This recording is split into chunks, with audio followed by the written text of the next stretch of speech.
ให้เจ้ามีเฮือนศาลหลังใหญ่ให้มีไผพ้นแสนดังเมืองเมียนที่พาดมีอำนาจดังพญาราชสีห์มีเสียงดีดังนกกาละเวงให้เป็นเอกในเมืองคนอย่าได้จนอืดจาง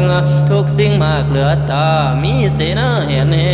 ให้ลื่นพ่อลื่นแม่เงินคำทั้งศีลธรรมลำเลือ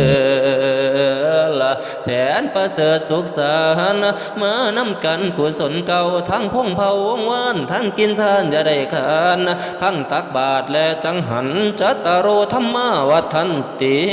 อายุวันโนละสุขังพาลงมังสังเนื้อสังขารจะได้เหี่ยวคนเหลียวเห็นเป็นหน่วยแก้วเห็นแล้วละซองน้ำทั้งกำนั้นโทษสาอย่ามีโทษความโกรธนั้นหายสิ้นละปีนี้อย่าได้มีมาต้องสนองน้ำกำไรเฮ็ดอันใดขาอันใดก็ให้ได้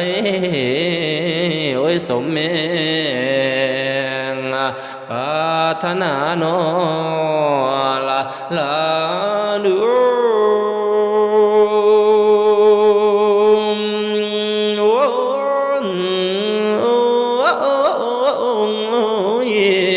น้อยน